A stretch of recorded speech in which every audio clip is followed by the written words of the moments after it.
La petite ville de Copper Canyon accueillit Colette Dubois par un mélange de poussière, de chaleur et une absence totale de ce qu'elle avait coutume d'appeler la civilisation. La diligence s'arrêta au milieu de la rue principale, dans un fracas, qui laissait présager une dislocation imminente. Colette jeta un œil par la fenêtre, se demandant si elle ne s'était pas trompée d'adresse. Devant elle s'étendait une ville typique de la frontière. Des maisons en bois avec des vérandas, un saloon aux portes battantes, une épicerie, une forge et le bureau du shérif. Tout était poussiéreux, délavé par le soleil, si éloigné de son Paris natal qu'elle en aurait pleuré. Que t'en va-t-on demanda le cocher en ouvrant la portière et en lui tendant la main.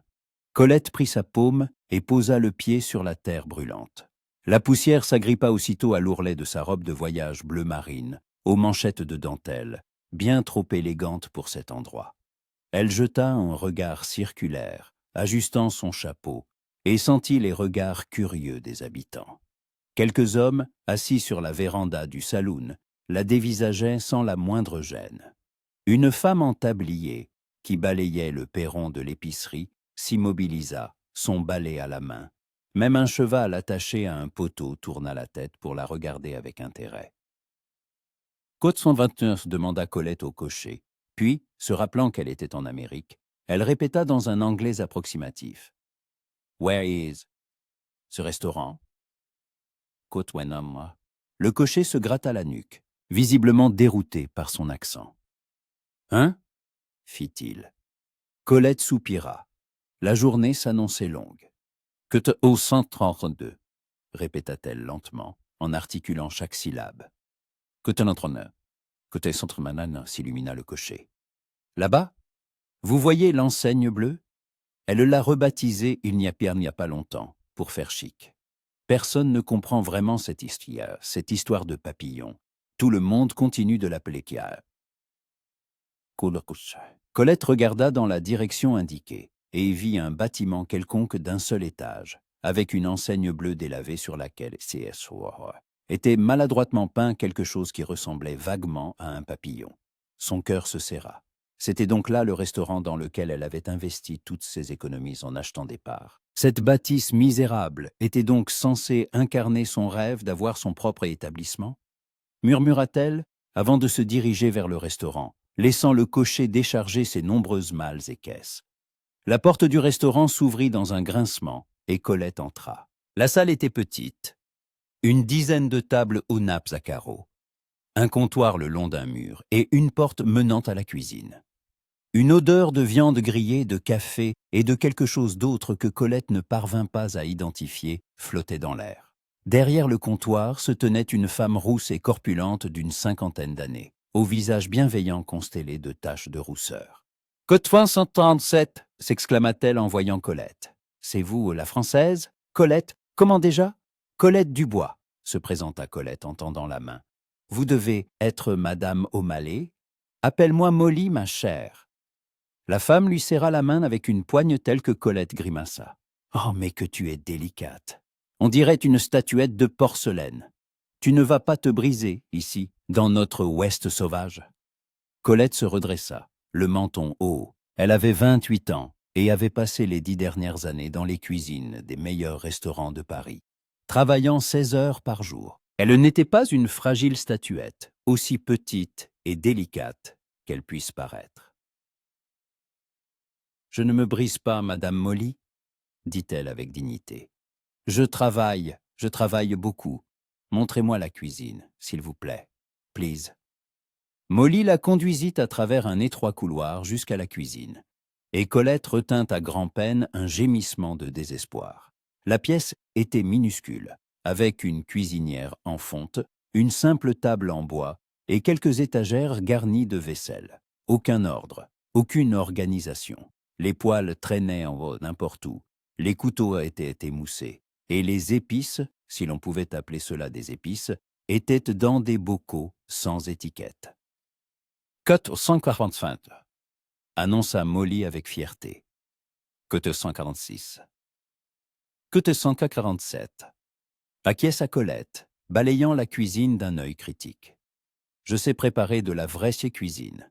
raffinée, savoureuse, correcte. Mais j'ai besoin de, comment dire, beaucoup de choses. De nouvelles casseroles, des sauteuses, de bons couteaux, des herbes, des épices, du vin pour cuisiner. Du vin? Répéta Molly dubitative. Pour cuisiner.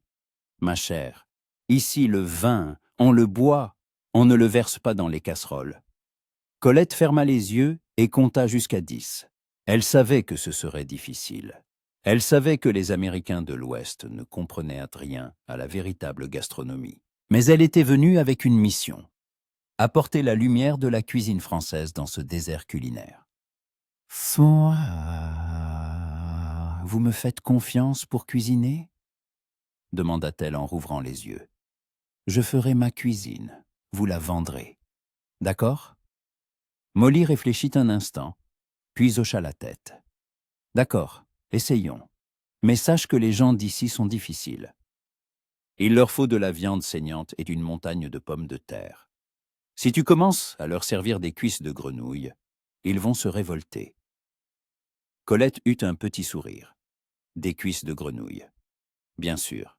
Pourquoi tous les Américains pensaient-ils que les Français ne se nourrissaient que de grenouilles? Je commencerai simple, promit-elle, mais authentique. Bon, vous verrez. Le soir venu, Colette avait eu le temps de déballer ses affaires, dans la petite chambre au-dessus du restaurant que Molly lui avait attribué, et de commencer à mettre de l'ordre dans la cuisine.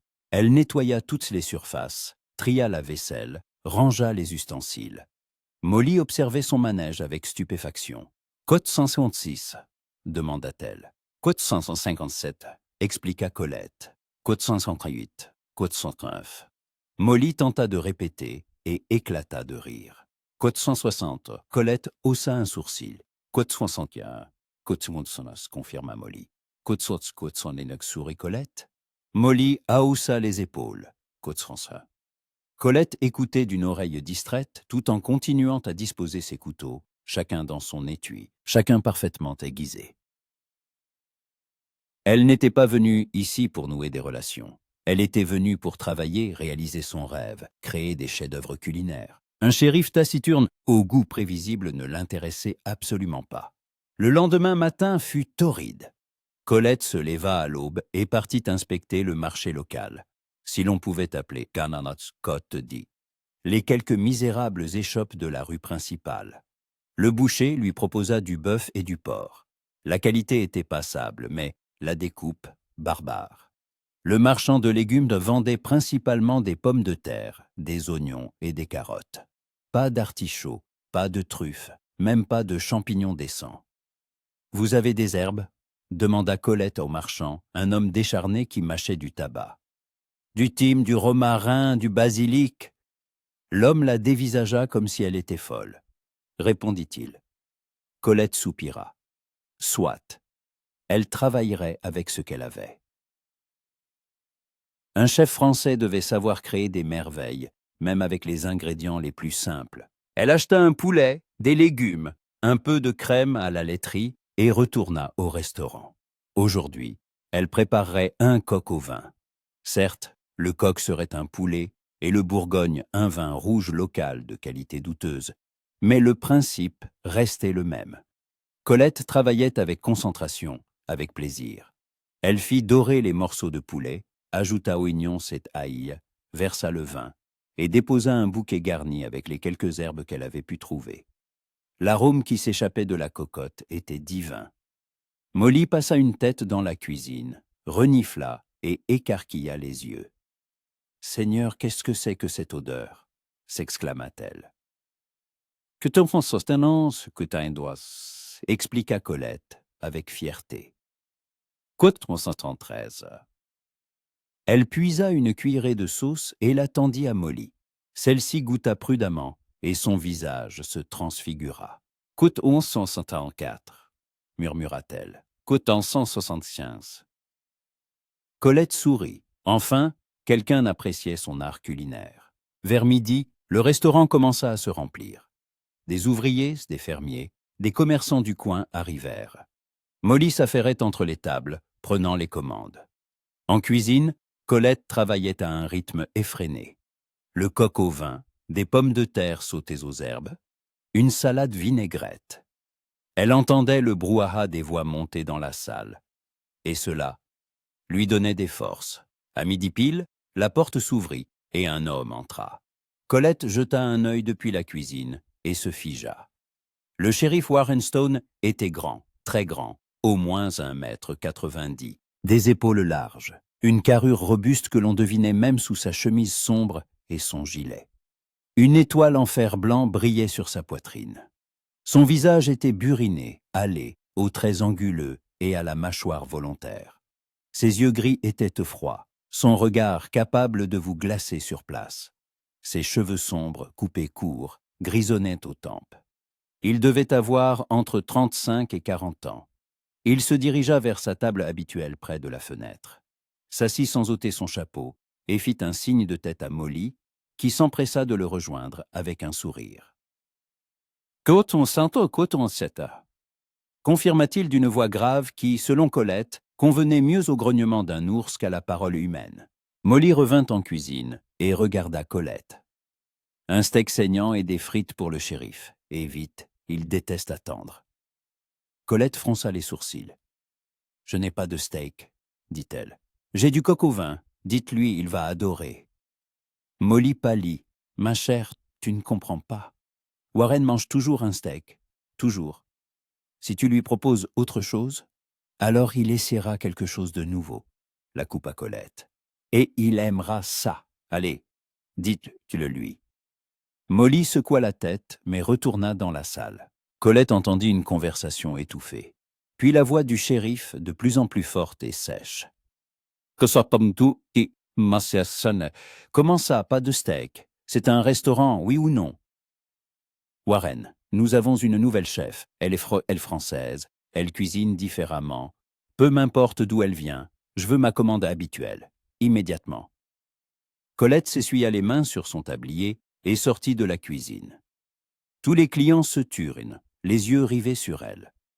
Elle s'approcha de la table du shérif, mit les poings sur les hanches et le regarda droit dans les yeux, pour autant que ce fût possible, car même assis, il était presque à sa hauteur.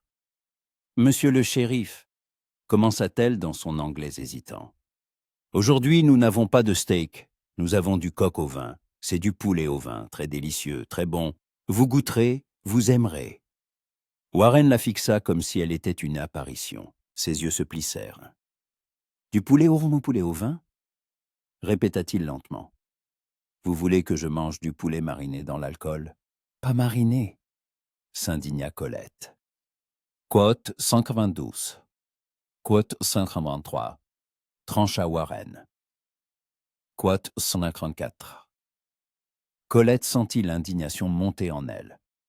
De la nourriture normale. Il qualifie haï la cuisine française d'anormale. Que tu entends ensemble, lâcha-t-elle. Quote 186. Des rires étouffés parcoururent la salle.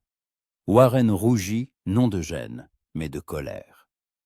Que tu entends aujourd'hui? Le corrigea Colette, contournant la côte de sens. Aboya Warren en se levant. Il la dominait maintenant comme une tour, mais Colette ne recula pas d'un pouce. « Je suis venu pour déjeuner, pas pour écouter un cours sur la cuisine française. Soit vous me préparez un steak, soit je m'en vais. Alors partez !» Colette fit un geste de la main vers la porte. « Allez manger votre steak barbare ailleurs.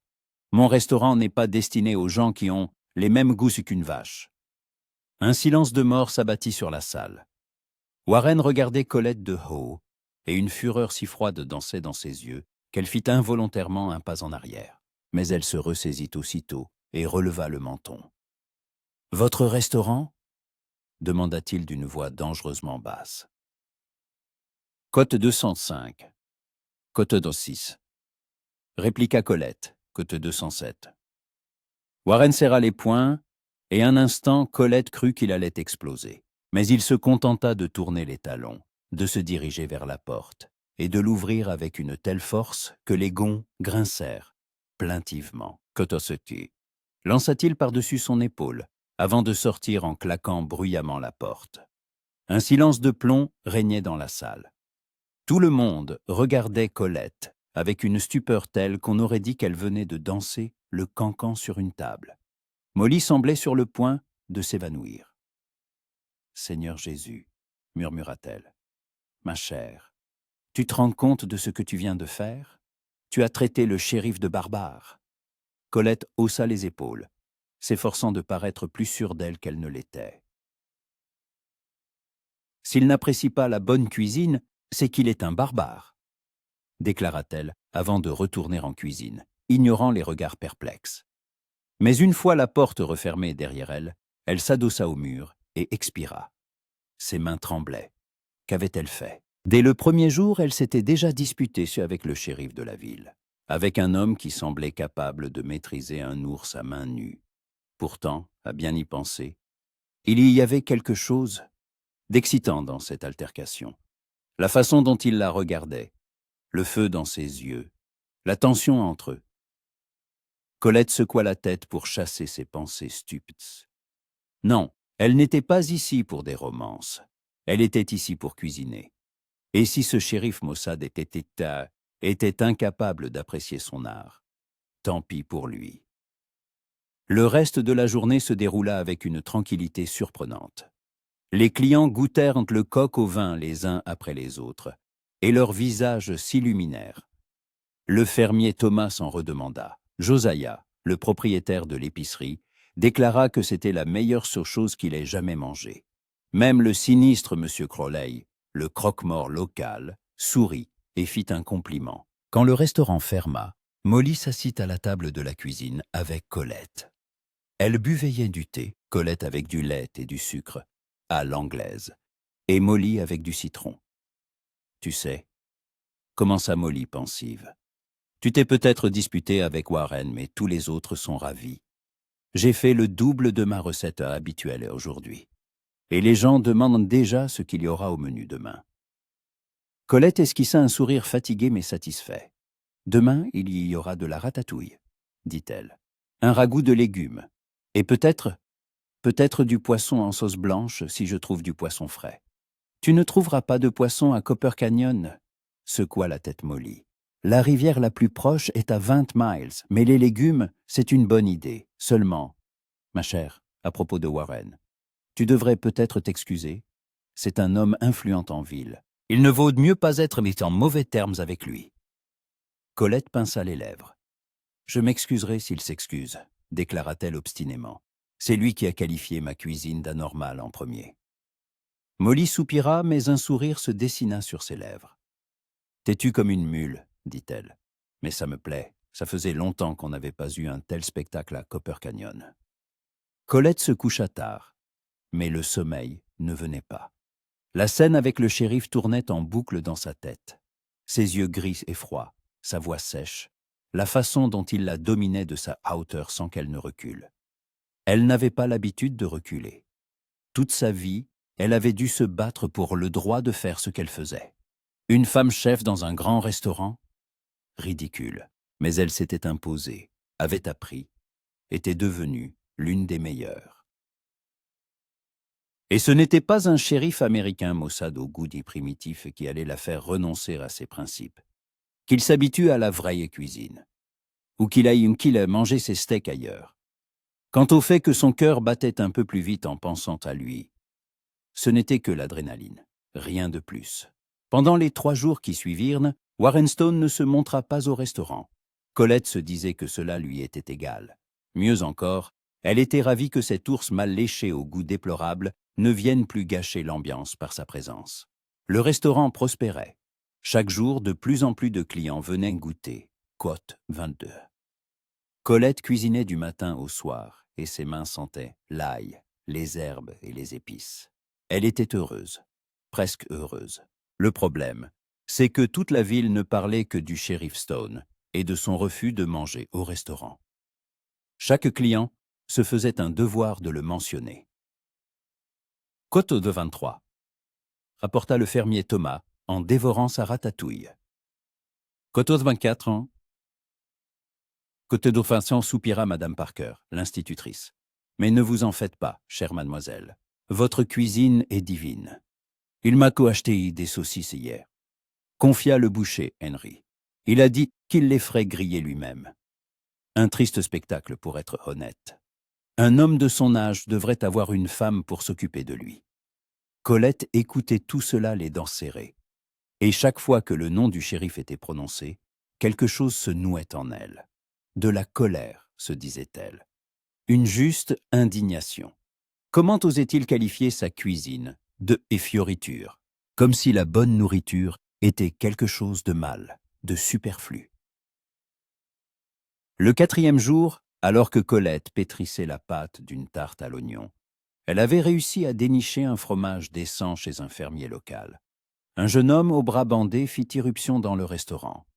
Son visage était pâle, son front couvert de sueur. « Madame O'Malley » haleta-t-il. « Où est mademoiselle Dubois ?» Colette sortit de la cuisine, en s'essuyant les mains sur son tablier. « Que deux standards !»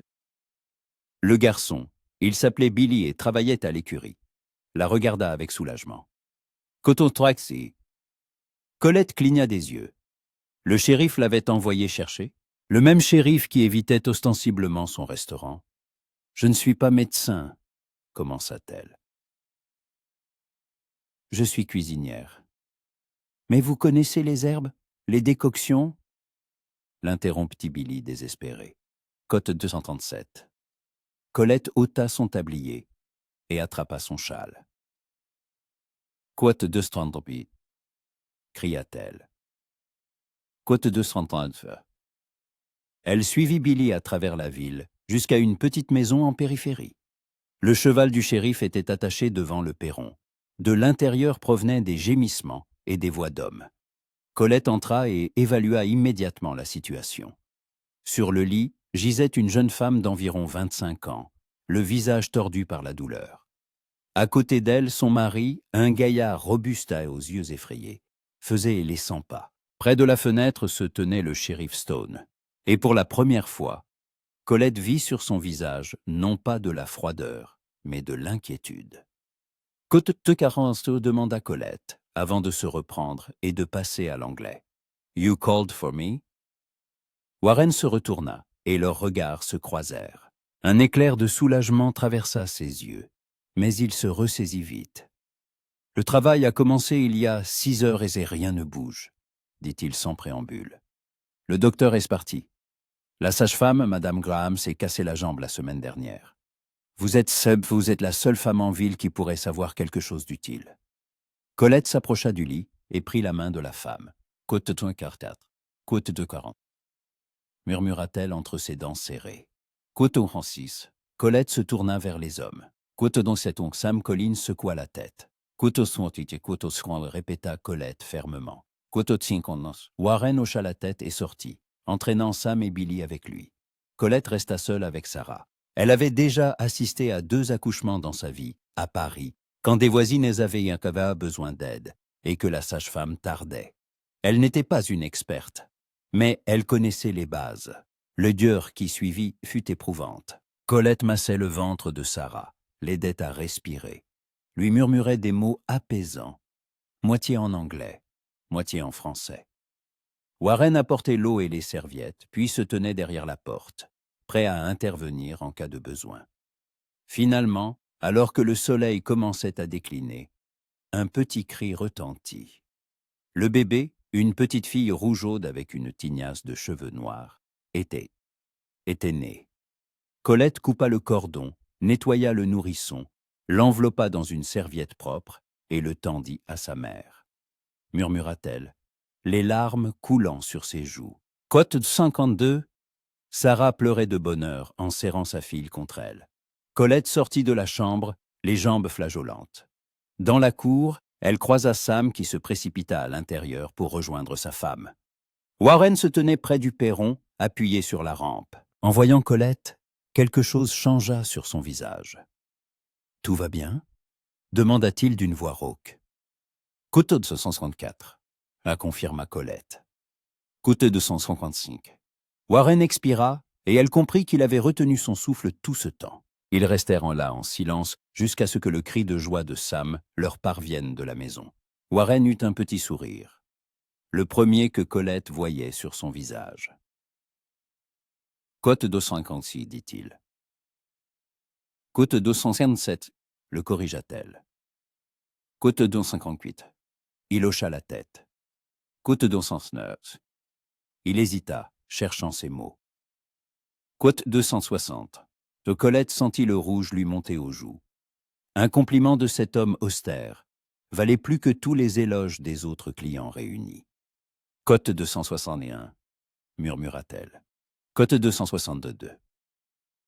Warren la regarda longuement, et Colette ne put détacher ses yeux. De près, elle remarqua une vieille cicatrice sur sa pommette, et que ses yeux gris n'étaient pas si froids qu'ils le paraissaient, mais plutôt fatigués. De profondes rides s'étaient creusées au coin de sa bouche, non pas à force de sourire, mais à cause d'une tension constante. « Que t'es 63 » demanda-t-il soudain. « Que t'es 264 » Colette se souvint qu'elle n'avait en effet rien mangé depuis le matin. Son estomac répondit aussitôt par un gargouillement affamé. « Que t'es 265 » admit-elle. « Que t'es 266 » dit Warren, et une expression qui ressemblait vaguement à de la gêne apparut sur son visage. « Que t'es 257 » Colette hésita. Un dîner en tête-à-tête avec le shérif, avec l'homme avec qui elle s'était disputée dès le premier jour. Mais il y avait quelque chose de sincère dans son invitation, de presque timide. Côte 268, lui accepta-t-elle. Côte 269. Warren fronça les sourcils. Côte 276, côte 260. Le coupa Colette. Côte 262. Côte 200, répondit Warren. Côte 250. Colette fit la grimace, mais hocha la tête. Côte 265. La maison du shérif était petite mais soignée. 2 pièces, une cuisine, une véranda. L'intérieur était propre mais vide, sans aucune décoration, aucune touche féminine. Le mobilier était simple et robuste. Au mur était accrochée une photographie d'une jeune femme au visage doux et aux yeux tristes. Sa femme, comprit Colette. Dans la cuisine, elle trouva les ingrédients promis et se mit au travail. Warren l'observait depuis l'embrasure de la porte, après avoir retiré son étoile pour l'accrocher à un clou. « Que faites-vous, que faites-vous » demanda-t-il alors que Colette commençait à émincer un oignon. « Une tortillac » répondit-elle. « C'est un plat espagnol, mais les Français en font aussi. Une omelette avec des pommes de terre et des oignons. Simple, mais délicieux. » Elle travaillait vite, avec dextérité. Elle fit dorer les pommes de terre, ajouta l'oignon, puis versa les œufs battus. L'odeur qui s'en dégageait était enivrante. Warren renifla et déglutit malgré lui. Côte 269, admit-il à contre-cœur. Côte 249, le corrigea Colette en retournant l'omelette dans la poêle. Magnifique. Elle coupa la tortilla en parts et les disposa dans des assiettes.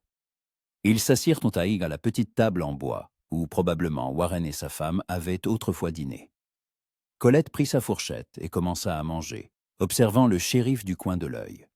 Warren coupa prudemment un morceau, le sentit, puis le porta à sa bouche. Il mâchait lentement, pensivement. Son visage ne trahissait aucune émotion. Puis il coupa un autre morceau, et encore un autre. Alors, ne put s'empêcher de demander Colette. « Côte d'Ouetra » Warren leva les yeux, et un éclair de surprise passa dans son regard. « Côtelette un 4 » dit-il simplement, « Côte un 5 » Colette s'épanouit dans un sourire satisfait. « Vous voyez, et vous qui disiez que la cuisine française n'était que fioriture. » « Je n'ai pas dit. »« Si vous l'avez dit, » l'interrompit-elle. Warren posa sa fourchette et se massa l'arête du nez. Un geste de fatigue et d'agacement. « Je t'ai rien dit, dit-il. »« demanda Colette sans détour. Et Warren la fixa d'un regard perçant. « Je n'ai pas peur. C'est juste que... » Il se tut, cherchant ses mots. « Depuis la mort de ma femme, je me suis habitué à un certain ordre. La même nourriture, le même emploi du temps, ça m'aide à ne pas penser. » Colette ressentit une pointe de compassion. Elle regarda la photo au mur. « Elle était belle, dit-elle doucement. »« Oui, confirma Warren. Elle l'était, et bonne, trop bonne pour ce monde. Une fièvre l'a emportée en 3 jours. Je n'ai même pas eu le temps de lui dire au revoir. Ils mangèrent en silence. Colette ne savait que dire. Son anglais n'était pas assez bon pour les mots de réconfort. Et d'ailleurs, que pouvait-elle dire? Elle ne savait pas ce que c'était que de perdre l'être aimé. « Avez-vous déjà été marié ?» demanda soudain Warren. Colette secoua la tête. « Non. J'étais, comment dire, occupée par ma carrière. Les hommes n'aiment pas les femmes qui s'intéressent pas plus aux casseroles qu'au mariage. C'est leur perte, dit Warren, et sa voix ne contenait aucune moquerie, seulement la constatation d'un fait. Colette sourit. Côte 302. Ils finirent de manger, et Colette commença à débarrasser les assiettes, mais Warren l'arrêta. « Laissez, je vais le faire. Vous êtes déjà assez fatigué. »« Mais, j'insiste. » Colette céda. Elle se rassit, observant Warren faire la vaisselle. Ses gestes étaient maladroits. Il ne devait pas faire ça souvent, mais appliqués. Elle remarqua des cicatrices, des callosités sur ses mains. Les mains d'un homme qui avait beaucoup travaillé, combattu, survécu. Quote 306, commença-t-elle.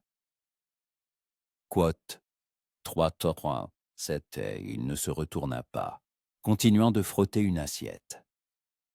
Quote 308, répondit-il. Quote 309. Quote 300, demanda Colette doucement. Quote 311, acquiesça Warren. Quote 312. Il s'essuya les mains sur un torchon et se tourna vers elle.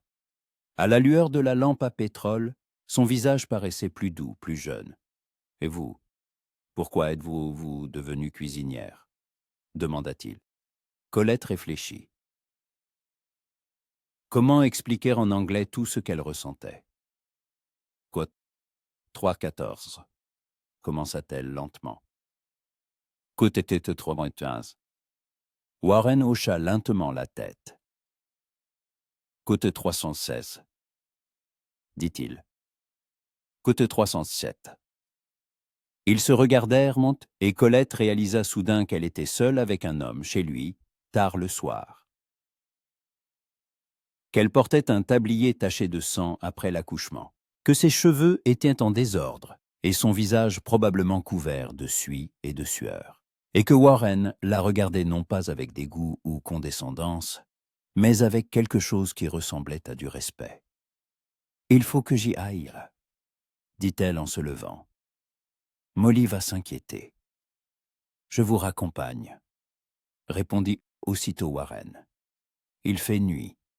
Il n'est pas prudent de marcher seul. » Ils sortirent de la maison. La nuit était chaude, parsemée d'étoiles. Copper Canyon dormait.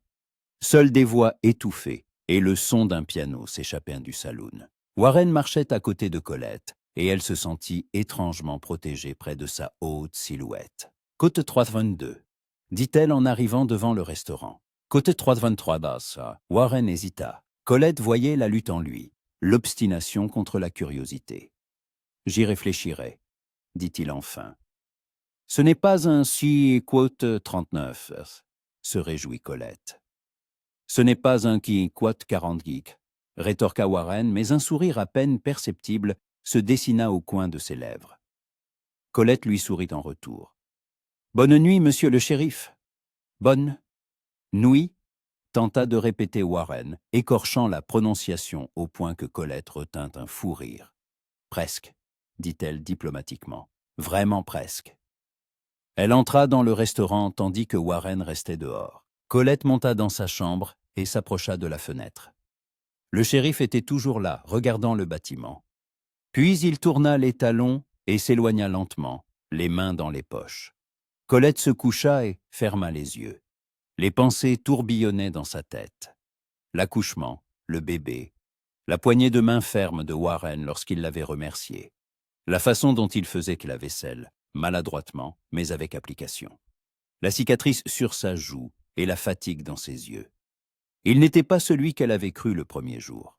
Sous cette carapace bourrue se cachait un homme qui avait trop perdu et qui essayait de survivre de la seule manière qu'il connaissait, en s'accrochant à ses habitudes, à sa routine.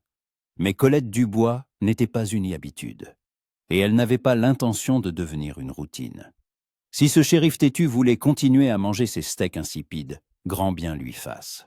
Mais elle lui prouverait qu'il y a plus dans la vie que la simple survie, qu'il y a de la joie, du goût, de la beauté, que la nourriture peut être non seulement un carburant, mais aussi un plaisir.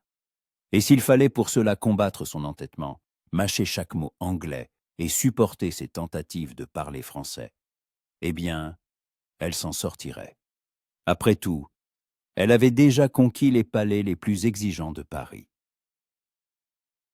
Un shérif américain obstiné ne pouvait pas être plus difficile. N'est-ce pas, n'est-ce pas? Warren Stone ne vint pas le lendemain, ni le jour suivant.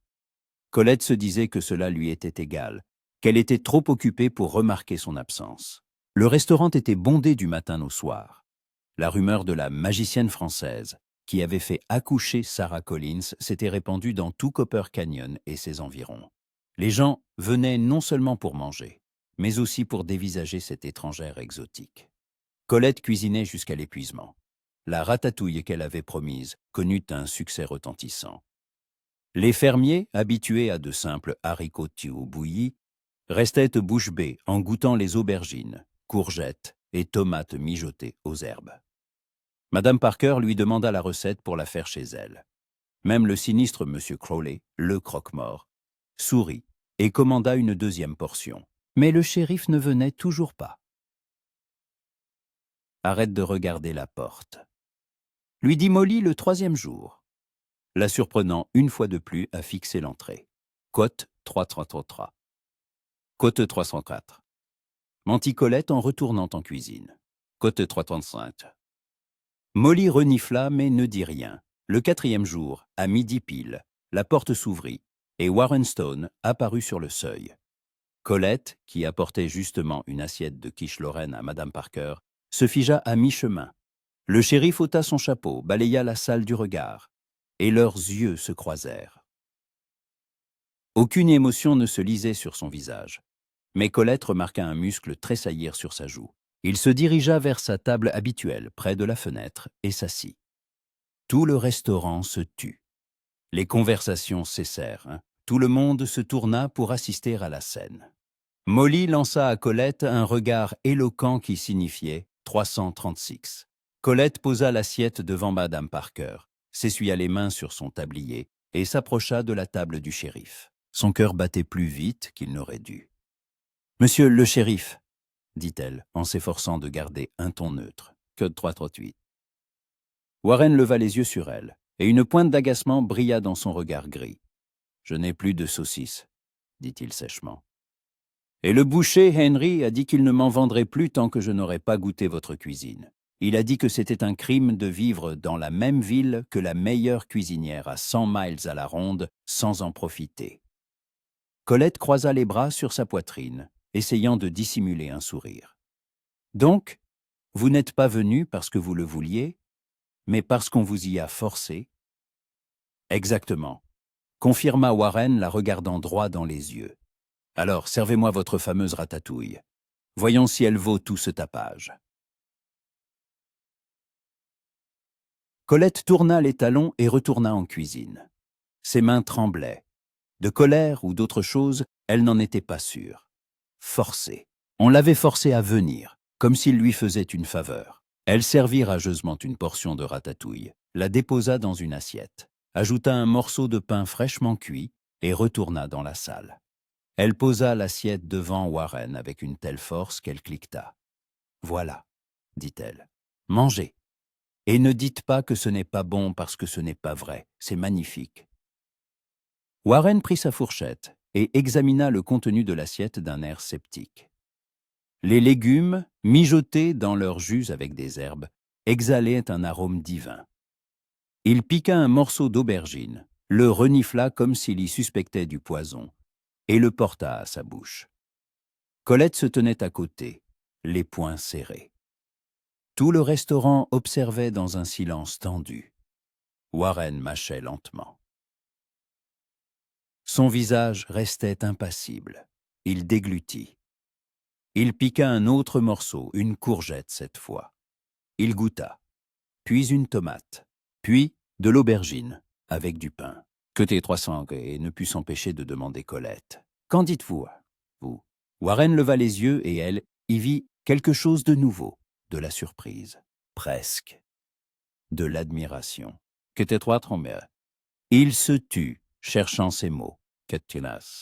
Colette expira. Un murmure de satisfaction parcourut le restaurant. Côté 360, demanda-t-elle en mettant les poings sur les hanches. Côté 351. Warren coupa un autre morceau, mâchant pensivement. Côté 309, se corrigea-t-il. Côté 309, Colette sentit une vague de fierté et de satisfaction l'envahir. C'est parce que je les cuisine correctement, expliqua-t-elle en s'asseyant sur la chaise en face de lui. Côté 300, saute 300. Répéta Warren en imitant sa prononciation française et en écorchant le mot. Côté 300, côté 300, le corrigea Colette, sans pouvoir retenir un sourire. Côté 300, Warren termina sa ratatouille. Jusqu'à la dernière miette, s'essuya la bouche avec sa serviette et s'adossa au dossier de sa chaise. « Vous aviez raison, » admit-il. Et cet aveu lui coûta visiblement. « J'étais, comme vous dites, un barbare, avec de mauvais goût. » Colette afficha un sourire triomphant. « Enfin, vous le reconnaissez. Mais ne vous en faites pas, monsieur Warren. Je vous apprendrai à apprécier la bonne cuisine.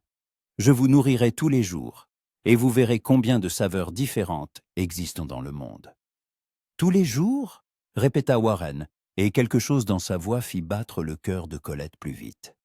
Ça ressemble à une obligation. Ça ressemble à une promesse, le corrigea Colette. La promesse de transformer le barbare que vous êtes en, comment dire, un gourmet? Je ne sais pas ce que c'est, avoua Warren, mais ça sonne terriblement français. Ils se regardèrent, et une nouvelle tension s'installa entre eux.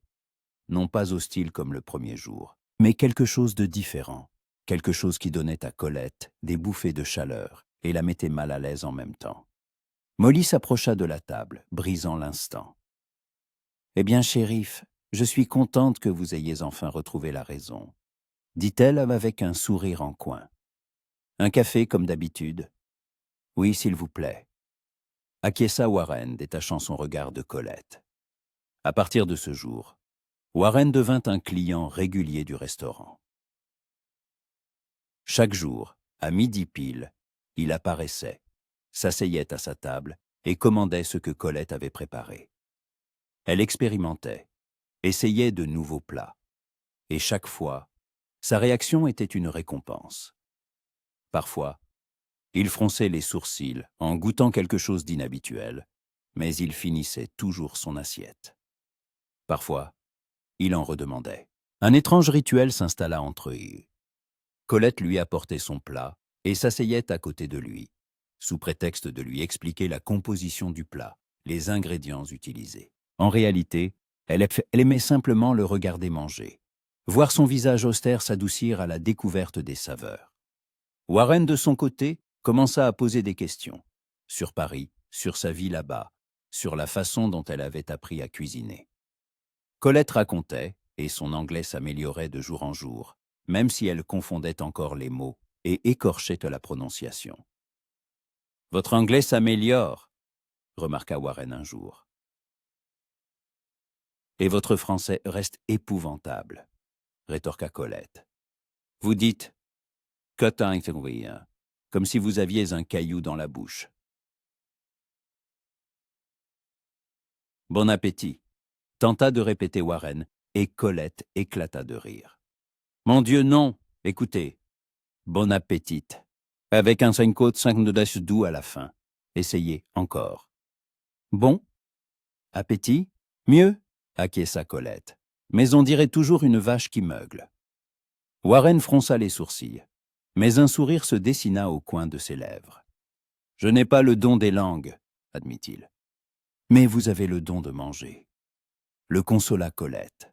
« Vous mangez ma cuisine, » avec un tel plaisir que je vous pardonne votre mauvais français. » Leurs joutes verbales devinrent le divertissement de toute la ville. Les clients venaient exprès à l'heure du déjeuner pour écouter la cuisinière française essayer d'apprendre au shérif taciturne à prononcer le nom des plats. Molly pleurait de rire quand Warren tenta de dire « ratatouille » et qu'il en sortit quelque chose comme « quote 324 »« quote 325 » soupira Colette.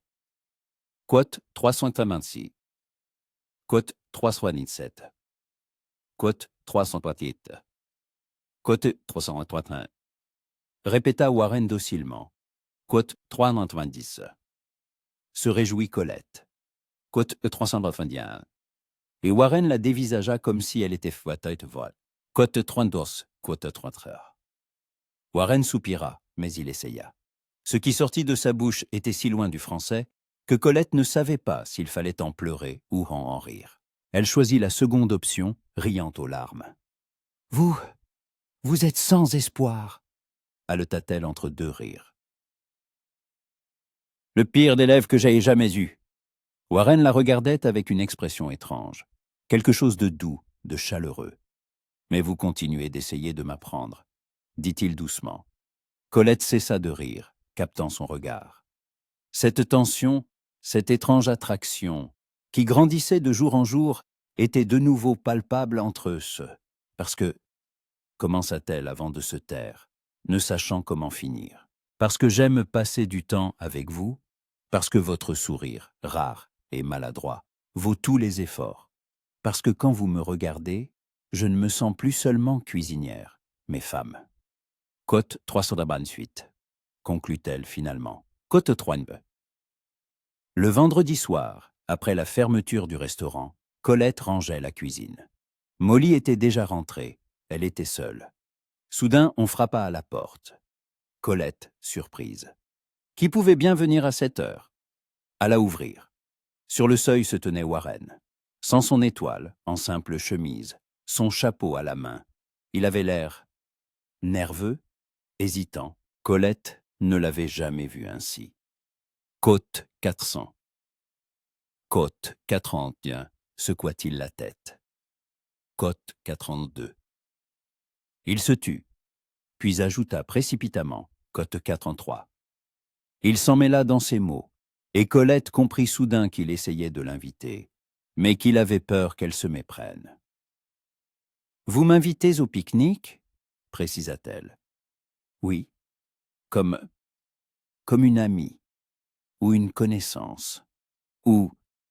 diable, je ne sais pas. » Warren se passa une main dans les cheveux. « J'ai juste pensé que ça pourrait vous intéresser, de voir comment on s'amuse par ici. » Colette sentit son monde basculer. Une amie. Il avait dit une amie. Était-ce une bonne ou une mauvaise chose? Voulait-elle être son amie ou voulait-elle plus? « Je viendrai, » dit-elle, avant d'avoir eu le temps de réfléchir. Côte 401, Warren sourit, un vrai sourire cette fois, qui transfigura son visage, le rendant presque beau. Côte 400, dit-il. Côte 401. Il mit son chapeau et partit. Colette referma la porte et s'y adossa, les mains sur sa poitrine. Son cœur battait à tout rompre. Elle avait accepté une invitation, pour un pique-nique, avec Warren. « C'est juste en ami, » se dit-elle, rien de spécial. Juste deux personnes qui ont appris à se respecter et qui passent du temps ensemble. Mais cette nuit-là, quand elle se coucha, ses rêves furent peuplés d'un homme de haute taille, aux yeux gris, et au sourire rare qui faisait manquer un battement à son cœur. Les 2 jours suivants, Colette se prépara pour le pique-nique comme pour la plus grande épreuve culinaire de sa vie. Elle cuisina une quiche aux champignons et au fromage, prépara une terrine de volaille, fit une salade niçoise et une tarte tatin aux pommes. Molly, voyant les montagnes de nourriture, secouait la tête. « Ma chère, il y aura 30 personnes. Pas 300, dit-elle. Tu comptes nourrir toute une armée? Je veux que tout soit parfait, répondit Colette en vérifiant la quiche dans le four. C'est mon premier, événement social à Copper Canyon. Je dois montrer de quoi je suis capable. Molly eut un petit rire. Ou montrer à un certain shérif que tu n'es pas seulement une bonne cuisinière, mais une femme extraordinaire? Colette rougit. Je ne vois pas de quoi vous parlez. Bien sûr que non, dit Molly avec un sourire malicieux. Et je ne vois pas non plus comment tu rougis chaque fois qu'il entre dans le restaurant. Ni comment il te regarde comme si tu étais la seule personne dans la pièce. Non, vraiment, il ne se passe absolument rien. Il ne se passe rien, insista Colette. Nous sommes juste des amis, des collègues. Il vient manger, je cuisine. C'est tout. Si tu le dis, ma chère. Molly lui tapota l'épaule. Cote 83. Colette voulut protester, mais les mots lui manquèrent. Car au fond d'elle, elle savait que Molly avait raison. Quelque chose se passait entre Warren et elle. Quelque chose qu'elle avait peur de nommer. Car le nommer, c'était l'admettre. Et l'admettre, c'était se demander ce qui viendrait après. Elle était venue ici pour construire sa carrière, réaliser son rêve, pas pour tomber amoureuse d'un shérif veuf et taciturne.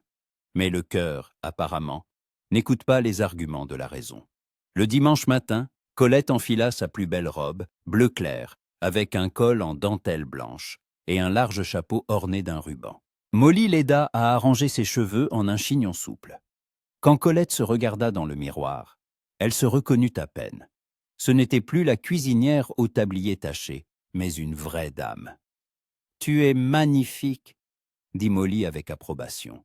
« Warren va tomber raide mort en te voyant. » Molly, Colette lui donna une petite poussée dans l'épaule, mais ne put cacher un sourire satisfait. Elles mirent la nourriture dans des paniers et se dirigèrent vers la rivière.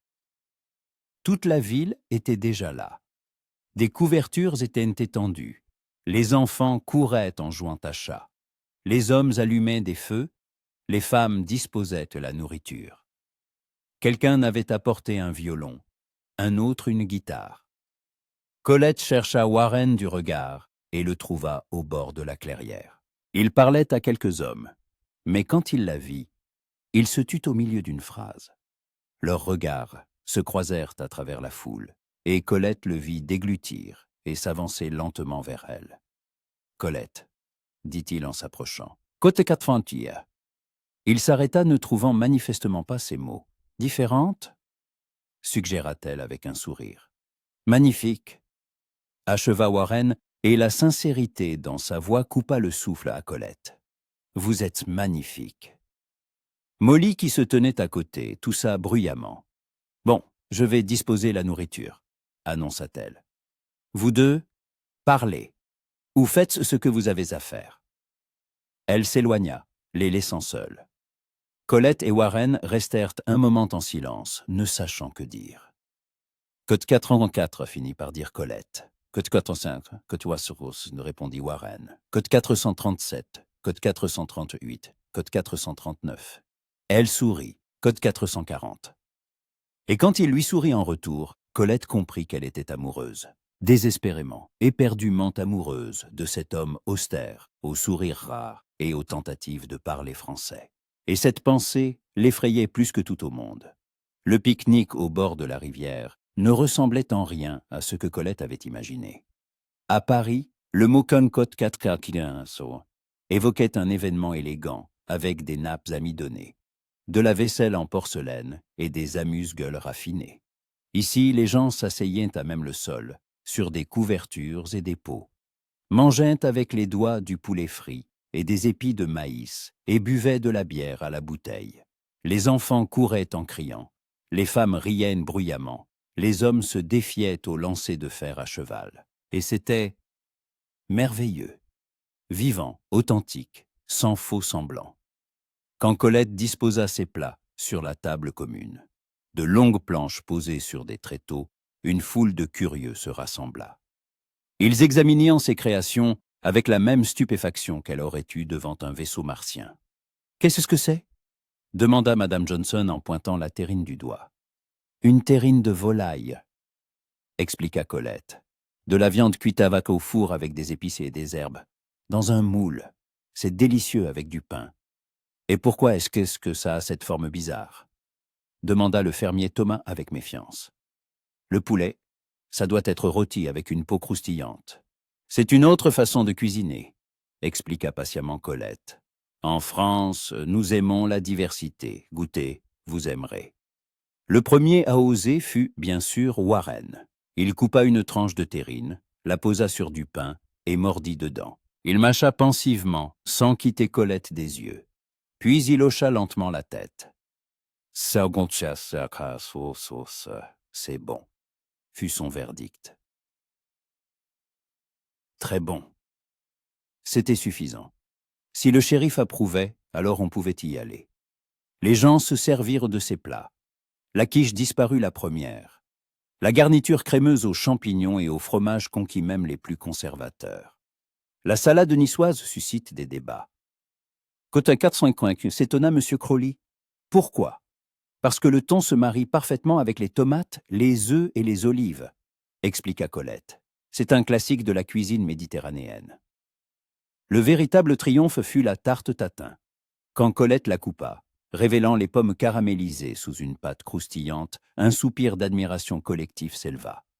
Les gens firent un la queue pour en avoir une part. Madame Parker déclara que c'était que le meilleur dessert qu'elle ait jamais goûté. Molly vola la moitié de la tarte et la cacha pour la manger chez elle. Colette, debout près de la table, recevait les compliments et se sentait au sommet du monde.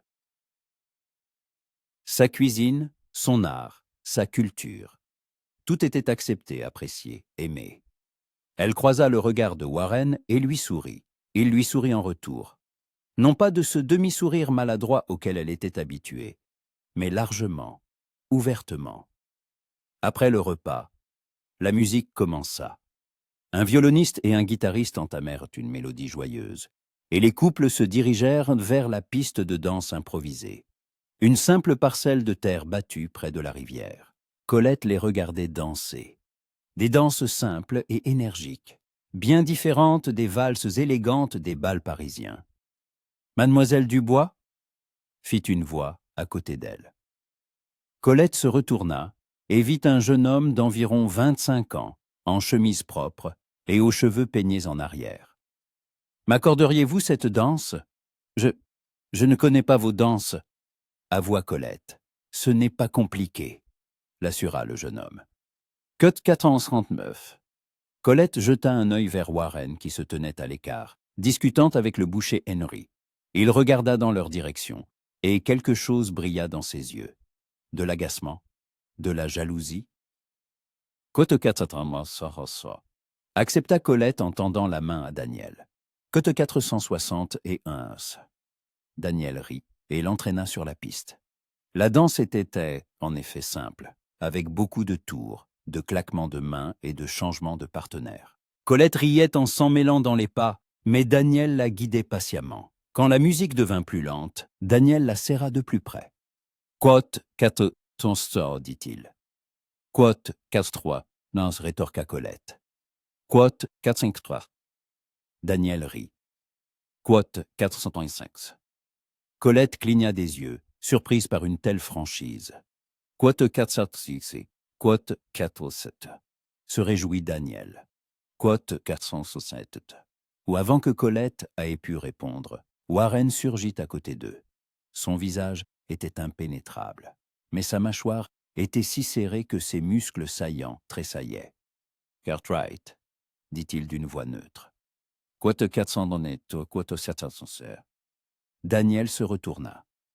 « Quote intervint Warren, et sa voix prit une inflexion d'acier. Daniel regarda Colette d'un air interrogateur. Elle était décontenancée. D'un côté, elle avait envie de voir Warren jaloux. De l'autre, elle voulait danser avec Warren, pas avec ce garçon gentil, mais sans intérêt. « Kotokwatson » confirma-t-elle. « Kotoursa » Daniel s'inclina et s'éloigna. Colette se retrouva seule avec Warren. La musique jouait une mélodie lente et langoureuse. Warren lui tendit la main, et Colette posa la sienne dans la paume de l'homme. Sa main était grande, chaude, calleuse. Il l'attira plus près, avec précaution, presque timidement, et ils commencèrent à bouger au rythme de la musique. Warren dansait mal. Il lui marchait sur les pieds, s'emmêlait dans les pas, bougeait avec une raideur telle qu'on aurait dit que son corps était en bois. Mais Colette s'en moquait. Elle sentait la chaleur de son corps, son odeur de cuir et de tabac, la force de ses mains qui la tenaient. « Vous étiez jaloux ?» dit-elle doucement, le regardant dans les yeux. Warren fronça les sourcils. « Non, vous mentez. Vous étiez jaloux de Daniel Cartwright. Il est trop jeune pour vous, » grogna Warren. « Et trop frivole. Et vous, vous êtes trop têtu, » rétorqua Colette, « et trop taciturne. Mais c'est avec vous que je danse, pas avec lui. » Warren la regarda et quelque chose de chaud et de doux passa dans ses yeux gris. « Pourquoi ?» demanda-t-il d'une voix rauque. Colette réfléchit. Pourquoi? Parce que quand Warren la regardait, elle se sentait spéciale. Parce que ses rares sourires valaient 1000 compliments d'autres hommes. Parce que sous sa carapace austère se cachait un homme au cœur bon et à l'âme blessée qu'elle voulait guérir. Parce que vous dansez horriblement mal, répondit-elle à la place. Et j'aime vous voir essayer. Warren eut un petit rire. Vous êtes une femme cruelle, Colette Dubois. Et vous êtes un homme impossible, Warren Stone. Ils dansèrent, maladroitement, lentement, et le monde autour d'eux disparut. Il n'y avait plus que la musique, la rivière qui murmurait non loin, et deux personnes qui comprenaient peu à peu que ce qui se passait entre eux était bien plus que de l'amitié. Quand la musique s'arrêta, ils restèrent immobiles, sans se lâcher. Leurs visages étaient si proches que Colette pouvait voir les taches dorées dans les yeux gris de Warren, la cicatrice qui barrait sa pommette, les lignes creusées par la douleur et la solitude. « Colette, » commença-t-il, la voix tremblante. « Je dois vous dire, shérif Stone !» Un cri brisa l'instant. Warren s'écarta, et Colette sentit un vide froid là où il y avait eu sa chaleur. Billy de l'écurie courait vers eux, rouge et essoufflé. « Côté 93 » demanda sèchement Warren, redevenant en un instant le shérif austère après l'homme troublé. « Des problèmes au ranch des Smith » lâcha Billy. « Quelqu'un a volé du bétail, 10 têtes, peut-être plus. Monsieur Smith vous demande de venir examiner les traces avant qu'elles ne soient piétinées. » Warren jura entre ses dents. Il regarda Colette avec regret. « Je dois y aller, » dit-il. « Désolé. »« Bien sûr, » acquiesça Colette, bien qu'un sentiment de déception l'envahît. « Le travail !» Warren s'attarda un instant, comme s'il voulait ajouter quelque chose. Puis il tourna les talons et se dirigea rapidement vers les chevaux. Colette le regarda s'éloigner, le cœur serré. Molly s'approcha et lui passa un bras autour des épaules. « C'est la vie d'un shérif, ma chère, » dit-elle doucement. « Le travail n'attend jamais. »« Je sais, » murmura Colette. « Je comprends. » Mais comprendre ne rendait pas les choses plus faciles. Les 2 jours suivants, Warren ne se montra pas au restaurant. Colette apprit par les clients qu'il était occupé par l'enquête, à la recherche des voleurs de bétail, qui s'avéraient en être non pas des solitaires, mais toute une bande sévissant dans la région. On disait qu'il passait ses nuits en selle, qu'il traquait les criminels, que c'était dangereux. Colette essayait de ne pas penser à lui, mais ses pensées revenaient sans cesse. Elle se souvenait de la chaleur de ses mains, de la gravité de son regard, de la façon dont il avait prononcé son nom, Colette, comme s'il le goûtait. Le 3e jour, un homme inconnu entra dans le restaurant.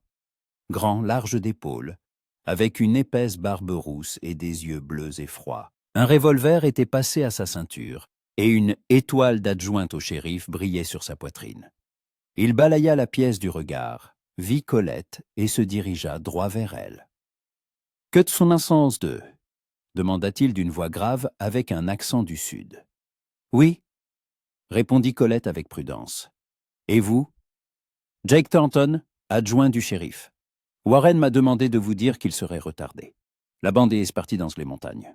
Il les poursuit avec une patrouille. Il pourrait être absent une semaine, peut-être plus. » Le cœur de Colette se serra. « C'est dangereux ?» Jake haussa les épaules. C'est toujours dangereux quand on a affaire à des hommes armés. Mais Warren sait ce qu'il fait. C'est le meilleur shérif que j'ai jamais vu. Et vous n'allez pas avec lui? Quelqu'un doit rester en ville pour maintenir l'ordre, expliqua Jake. Warren m'a chargé de veiller sur tout. Et sur vous, en particulier. Sur moi? S'étonna Colette. Que ton 52? Jake eut un petit sourire. Côté moins Colette sentit le rouge lui monter aux joues. Warren se souciait d'elle. Même en partant pour une mission dangereuse, il pensait à sa sécurité. « Merci d'avoir transmis le message, Monsieur Thornton, » dit-elle doucement. « Quand il reviendra, dites à lui que je l'attends. » Jake hocha la tête avec un sourire compréhensif. « Je transmettrai, mademoiselle. Il sera heureux de l'entendre. » La semaine s'écoula avec une lenteur insupportable. Colette cuisinait comme une possédée, essayant d'occuper ses mains et son esprit. Elle inventait de nouveaux plats, expérimentait des épices, enseignait à Molly des recettes françaises. Mais le soir, quand le restaurant fermait et qu'elle se retrouvait seule, l'angoisse la submergeait. Et s'il ne revenait pas? Et s'il se faisait tuer là-haut, dans les montagnes? Et qu'elle ne sache jamais ce qu'il voulait lui dire au moment où on les avait interrompus? Et si elle le perdait, sans même avoir eu le temps de lui avouer qu'elle était amoureuse? Le 8e jour, alors que Colette était au bord du désespoir, la porte du restaurant s'ouvrit et Warren apparut sur le seuil. Sale, mal rasé, avec un bleu sous l'œil et une manche de chemise déchirée, mais vivant. Entier, là. Colette laissa tomber la louche qu'elle tenait et courut vers lui. Sans réfléchir, sans calculer, elle courut et le serra dans ses bras, fort, désespérément, sans se soucier de la saleté, de l'odeur de sueur et de poudre. « Code 517 » murmura-t-elle contre sa poitrine. « Code 518 » Warren se figea un instant, puis l'enlaça lentement en retour. Ses pieds bras étaient en force, rassurant, et Colette sentait son cœur battre. « J'ai promis que je reviendrai, » dit-il d'une voix rauque. « Code 520 Code 521 » objecta Colette en s'écartant pour le regarder en face. « Vous êtes juste parti. »« Alors je le promets maintenant. » Warren prit sa main et entrelaça leurs doigts. « Je promets que je reviendrai toujours. Vers vous. » Colette le regarda, les larmes aux yeux. Tout le restaurant s'était figé, les observant. Molly se tenait près du comptoir avec un sourire satisfait. Les clients s'étaient tus, de peur de briser l'instant. « Code 125 » commença Colette. « Code 126 » Coton 75 l'interrompit-il. « Moi aussi, mais pas ici, pas devant tout le monde. Voulez-vous venir avec moi? Après le travail, il y a un endroit que je veux te vous montrer. » Colette hocha la tête, incapable de parler. « Je viendrai vous chercher à 6 heures, » dit Warren. « Pour l'instant, je dois me laver, me changer et rédiger mon rapport. On les a tous attrapés, au fait. La bande est derrière les barreaux, le bétail a été récupéré. » Il lâcha sa main, mais avant de partir, il se pencha et déposa un rapide baiser sur son front. Un geste tendre, presque révérencieux. Puis il tourna les talons et sortit, laissant Colette debout au milieu du restaurant, les joues en feu et le cœur battant à tout rompre. Molly s'approcha et lui passa un bras autour des épaules. « Côte 531 » dit-elle avec un sourire. « Côte 532 » Colette riait à travers ses larmes. « Côte entre, côte mince. » Molly lui serra l'épaule. « L'amour est un cadeau, surtout un amour comme celui-ci, vrai, profond. N'en n'aie pas peur. Accepte-le. L'amour. » Colette répéta ce mot pour elle-même. Oui, c'était de l'amour. Pas un engouement, pas une simple sympathie, mais un amour vrai, dévorant. Pour un homme qui était son parfait opposé et en même temps son complément idéal. Elle était tombée amoureuse d'un shérif taciturne, aux français déplorables et au sourire rare. Et cet amour l'effrayait et la réjouissait tout à la fois. Le reste de la journée se passa dans un brouillard. Colette cuisinait machinalement, souriait aux clients, répondait aux questions. Mais ses pensées n'allaient qu'à une seule chose. La soirée ce que Warren allait lui dire, l'endroit où il voulait l'emmener. À 6 heures précises, il apparut à la porte, lavé, rasé, en chemise propre et pantalon sombre. Ses cheveux étaient encore humides. Le bleu sous son œil avait foncé, mais cela ne faisait que lui ajouter un charme dangereux. « Que t'en as, demanda-t-il. Colette ôta son tablier, arrangea ses cheveux, jeta un châle sur ses épaules. « Côté 537. » Ils sortirent tièrement du restaurant dans la douce lumière du soir. Warren lui prit la main, simplement, naturellement, comme s'il l'avait fait toute sa vie. Et Colette se laissa faire, entrelaçant leurs doigts. Où qu'il l'emmène, elle le suivrait, parce qu'elle lui faisait confiance, parce qu'elle l'aimait, et parce que, enfin, elle était peut-être prête à le dire à voix haute. Warren conduisit Colette le long d'un sentier étroit qui serpentait à travers les collines au nord de la ville. Le soleil déclinait, peignant le ciel de nuances d'or et de rose. Ils marchaient en silence, main dans la main, et ce silence entre eux était confortable, rempli d'attente. « Côte 538, demanda finalement Colette, alors que le sentier devenait plus escarpé. « Côte 539, répondit Warren. « Côte 548. » Ils atteignirent le sommet de la colline, et Colette eut le souffle coupé. Devant eux s'étendait un panorama saisissant. En bas, Copper Canyon minuscule, aux allures de jouet, avec ses filets de fumée s'élevant des toits, les prairies infinies qui ondulaient jusqu'à l'horizon en vagues d'herbes dorées. Au loin, les montagnes, enveloppées de brume, et le ciel immense, majestueux, flamboyant de toutes les couleurs du couchant. « Mon Dieu !» murmura Colette. « C'est magnifique. » Warren sourit, de ce sourire rare et authentique qui transfigurait son visage. « Je savais que ça vous plairait, » dit-il. « Je viens parfois ici quand j'ai besoin de réfléchir, ou simplement d'être seul ici. On se sent faire partie de quelque chose de plus grand. » Il étendit une couverture qu'il avait apportée, et ils s'assirent, contemplant le coucher de soleil. Warren sortit une flasque et 2 gobelets de son sac. « Qu'est-ce que c'est ?» demanda Colette avec méfiance. « Du cidre de pomme, » la rassura-t-il. « Fait maison par Madame Johnson. Je ne connais pas les vins français, mais je pense que vous aimerez. » Il versa le cidre et ils trinquèrent. Colette prit une gorgée. La boisson était douce, avec une légère âpreté, rafraîchissante. Ce n'était pas du champagne, bien sûr, mais c'était délicieux à sa manière. « C'est bon, » approuva-t-elle. « Très bon. » Ils burent en regardant le soleil descendre lentement vers l'horizon.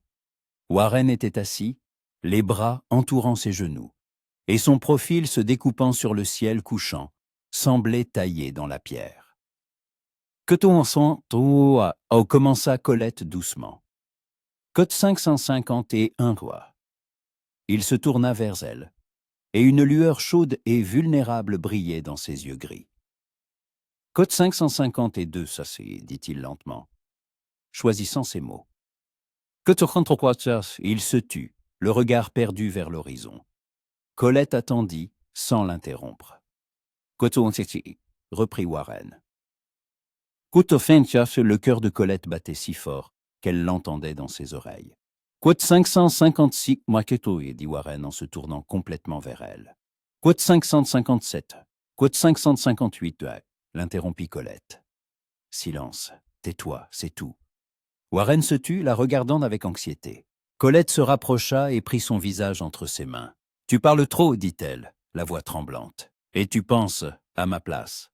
Ne le fais pas. Je sais ce que je veux. Et je te veux, toi.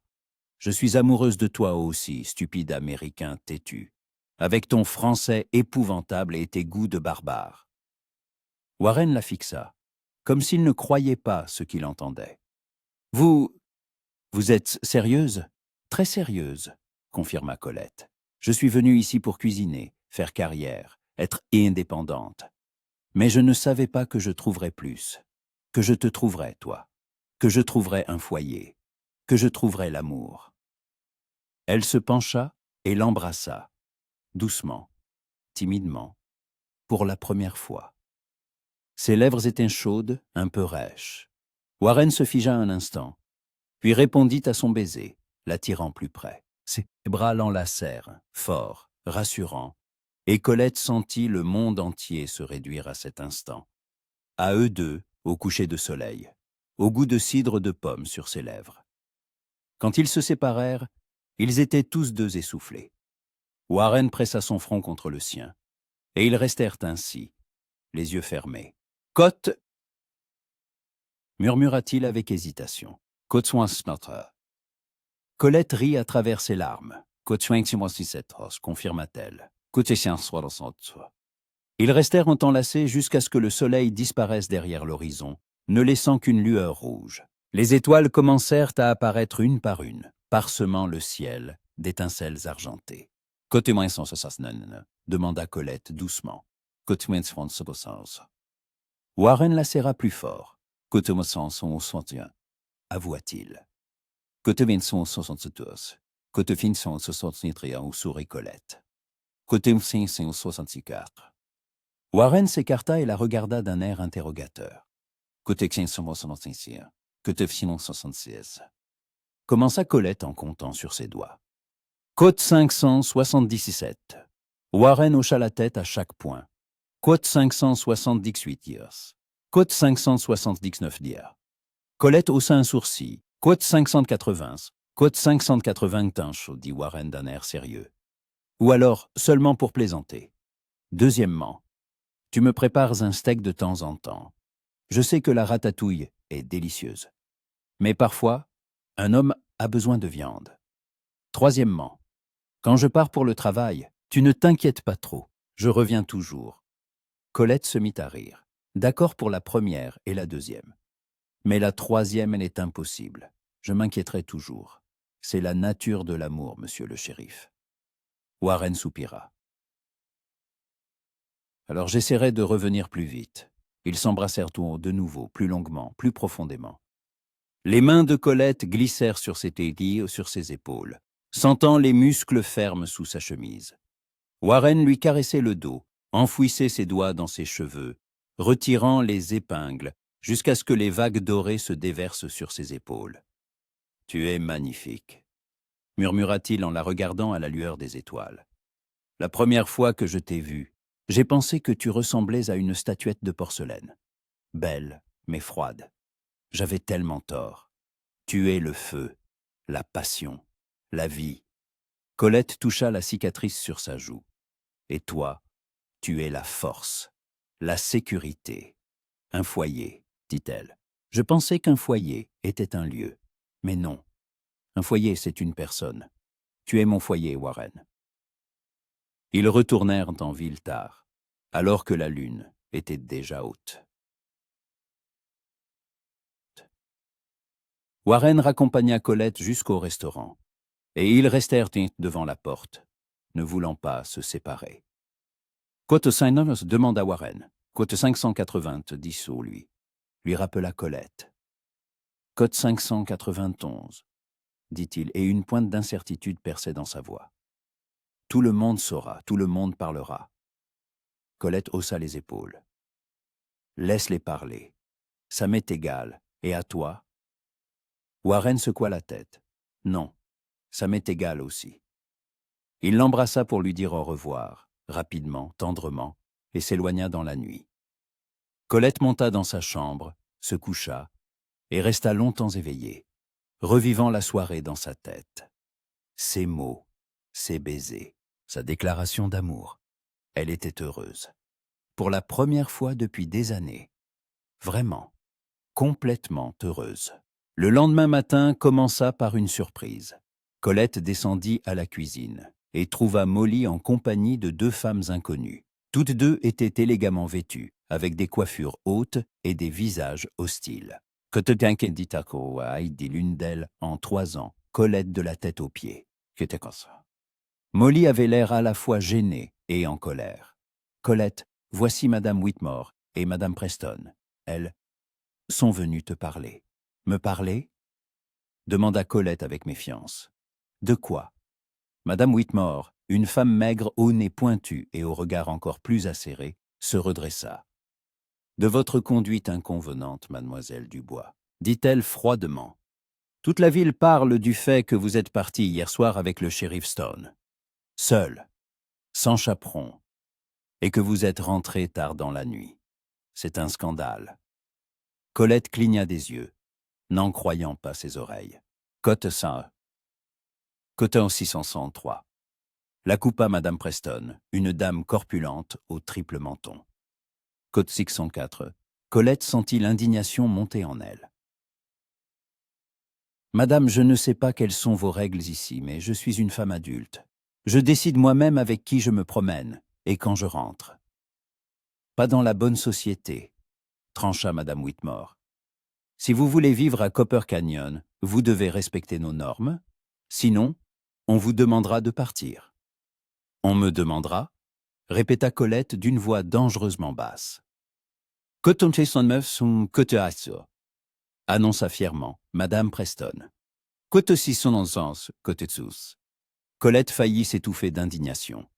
Côte 613, la porte du restaurant s'ouvrit et Warren entra. Il évalua immédiatement la situation. Colette, rouge de colère, deux dames au visage hautain, une Molly embarrassée. « Que se passe-t-il ici » demanda-t-il d'une voix égale. Madame Whitmore se tourna vers lui. « Côte Quaquinius côte Siskia » l'interrompit Warren, et sa voix prit une inflexion d'acier. « Côte 7. Côte Satinar côte Tinas » répéta Warren. Côte 620, Madame Whitmore pâlit. Madame Preston tout sauta nerveusement. Côte 621, côte 622, dit Warren doucement. Mais sa voix ne laissait place à aucune objection. Côte 623. Côte 624, dit rapidement Madame Whitmore, en saisissant le bras de Madame Preston. Côte 625. Elles sortirent du restaurant aussi vite que si des démons les poursuivaient. Molly claqua la porte derrière elle et éclata de rire. Côte 626. Warren s'approcha de Colette et lui prit les mains. « Ça va ?» Colette hocha la tête, bien que ses mains tremblent encore de colère. Elles ont dit que je vous avais séduit, que j'étais une femme immorale. Elles ont dit des bêtises, trancha Warren. N'y prêtez pas attention. Mais si toute la ville pense comme ça, toute la ville ne pense pas comme ça, la rassura Molly.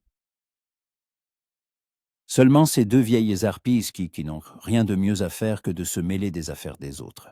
Les autres sont heureux pour vous deux. Warren regarda Colette sérieusement. « Colette, je ne peux pas promettre qu'il n'y aura pas de commérage. Une petite ville reste une petite ville. Les gens parlent. Mais je peux promettre que je serai là, que je te protégerai, que je ne laisserai personne te faire du mal. » Colette sourit à travers sa colère. « Mon chevalier, à l'étoile de shérif ?» Quelque chose comme ça. Sourit Warren, bien que les chevaliers parlaient probablement mieux français. Colette rit et se hissa sur la pointe des pieds pour l'embrasser.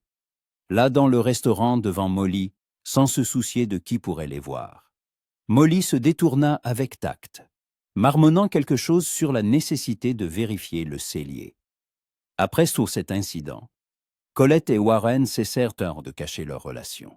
Ils venaient au restaurant tous les jours, et ils s'asseyaient ensemble, discutant, riant, se tenant la main. Le soir, ils la raccompagnaient, et ils restaient devant la porte, s'embrassant, sans prêter attention aux regards curieux.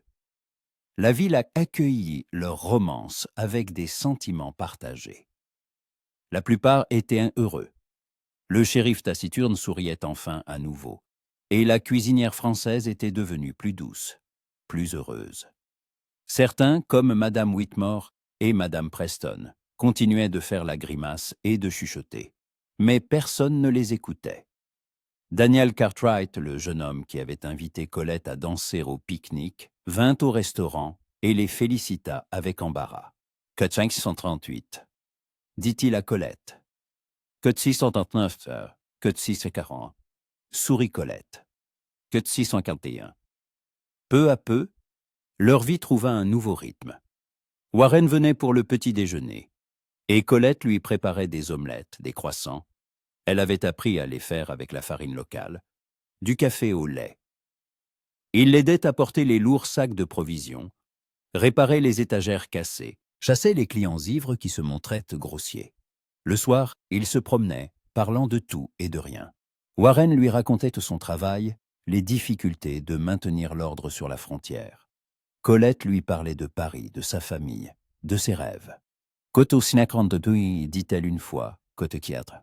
Côte Cernier, dit Warren avec conviction. Côte 645, côte 646 demanda Colette. Côte 647, côte 648 promit Warren. Côte 649, Colette rit et l'embrassa. Ils étaient heureux. Et ce bonheur, venu à l'improviste, en dépit de toutes les différences et de toutes les circonstances, semblait la chose la plus réelle, la plus solide que chacun d'eux ait jamais eue. La Française et le shérif taciturne, la cuisinière et l'homme de loi, le feu et l'acier. Ensemble, ils créent quelque chose de nouveau, de beau, de savoureux, comme un plat parfait où chaque ingrédient complète l'autre pour créer une harmonie. Et Copper Canyon, cette petite ville au bout du monde, reçut ce à quoi elle ne s'attendait pas. Une histoire d'amour que l'on raconterait pendant des années. L'histoire de la façon dont la bonne cuisine et un cœur têtu peuvent en changer une vie. 3 mois s'étaient écoulés depuis cette soirée sur la colline, et Copper Canyon s'était habitué à voir le shérif Stone et Mademoiselle Dubois ensemble. Et ils faisaient partie du paysage urbain, comme le saloon de la rue principale, ou le son de la cloche de l'église le dimanche. Plus personne ne s'étonnait de voir le shérif austère sourire en passant devant le restaurant, ou la cuisinière française lui faire un signe de la main depuis la fenêtre de la cuisine. Le restaurant. Coton-Otania prospérait. Des gens venaient des villes voisines pour goûter la célèbre cuisine française de Mademoiselle Colette. Molly n'arrivait plus à servir tout le monde, et elles avaient engagé 2 jeunes filles de la ville comme assistantes, à qui Colette enseignait les bases de la cuisine. Warren continuait de venir tous les jours à midi pile, mais désormais, il ne se contentait pas de manger. Il écoutait Colette lui expliquer les subtilités de chaque plat, posait des questions et prenait même des notes dans un petit carnet qu'il portait dans la poche de son gilet. « Coton 650 » lui demanda un jour Colette en le voyant tracer des lettres maladroites. « Côte 650 et un » y répondit sèchement Warren. « Côte 652 » Colette s'épanouit dans un sourire satisfait. Son shérif têtu faisait vraiment des efforts. Son français était toujours épouvantable. Il prononçait bouillabaisse comme boulabesse et coq au vin comme coq au vin. Mais il essayait, et c'était touchant. Un matin, alors que Colette découpait un poulet pour le service du soir, Jake Thornton, l'adjoint du shérif, entra dans le restaurant. Il avait l'air inquiet. « Côte 653. »« Côte 654 d'ailleurs, » répondit Colette, en s'essuyant les mains sur son tablier. « Que se passe-t-il ? » « Il aurait dû être au bureau il y a 1 heure, » expliqua Jake. « Nous avons une réunion importante avec le juge du comté, mais il n'est ni chez lui, ni au bureau. Ça ne lui ressemble pas. » Colette fronça les sourcils. En effet, Warren était ponctuel comme une horloge suisse. Manquer une réunion importante. Impossible. « Peut-être qu'il s'était malade ?» suggéra-t-elle, le cœur serré d'inquiétude. Elle ôta son tablier, jeta une châle sur ses épaules et se dirigea vers la maison de Warren. Jake la suivit. La porte n'était pas verrouillée et Colette entra en appelant « Warren, tu es là ?» L'odeur la frappa en premier. Quelque chose de brûlé, d'âcre, mêlé de fumée. Colette fit la grimace et se précipita vers la cuisine. Ce qu'elle y vit la laissa pétrifiée sur le seuil, n'en croyant pas ses yeux. La cuisine semblait avoir été dévastée par une explosion. Des légumes, de la farine, des coquilles d'œufs jonchaient toutes les surfaces. Le sol était couvert d'épluchures d'oignons. Sur la cuisinière, une poêle fumait, contenant quelque chose de noir et de calciné. Et au milieu de ce chaos se tenait Warren, couvert de farine, une tache de sauce tomate sur la joue, les cheveux en bataille, essayant désespérément de sauver quelque chose dans une casserole sur le feu. « Côte 661 et maintenant » s'exclama Colette. « Mon Dieu, qu'est-ce que tu fais ?»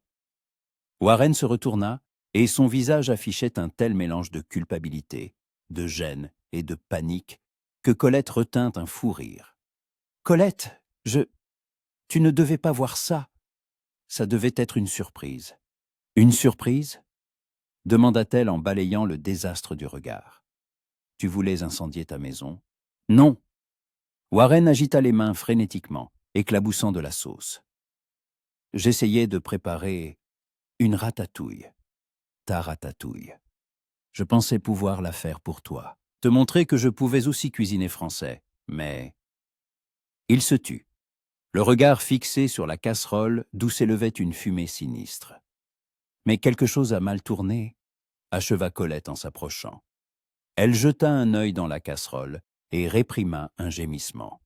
Ce qui avait été des légumes s'était transformé en une masse noire et informe, collée au fond. « Warren, dit-elle aussi doucement que possible, la ratatouille doit mijoter à feu doux, très doux. Tu as mis le feu fort et tu as tout brûlé. Je sais, marmonna-t-il malheureux. Maintenant je sais. J'ai juste pensé que si je cuisais plus vite, ce serait prêt plus vite. Mais ça a donné ça. » Colette le regarda. Cet homme fort, sûr de lui, qui combattait les bandits sans peur, mais qui se tenait maintenant au milieu d'une cuisine dévastée comme un garçonnet pris en faute. Et son cœur se remplit d'une telle tendresse qu'elle eut du mal à respirer. « Côté 673 » lui demanda-t-elle doucement. Warren posa sa cuillère et s'essuya les mains sur son pantalon, y laissant des traces de farine. « Parce que tu cuisines pour moi tous les jours, » dit-il. « Tu me rends heureux avec ta nourriture, ton talent, ton amour. Et moi, je ne donne rien en retour. Je viens, je mange et je pars. Je voulais te montrer que je pouvais aussi prendre soin de toi, que je pouvais aussi créer quelque chose pour toi. » Colette sentit les larmes lui monter aux yeux. « Idiot, » murmura-t-elle. « Stupide Américain têtu, tu me donnes tellement. Ta protection, ta force, ton amour. Je n'ai pas besoin de ratatouille. J'ai besoin de toi. » Elle s'approcha de lui et le serra dans ses bras, sans se soucier de la farine et de la sauce.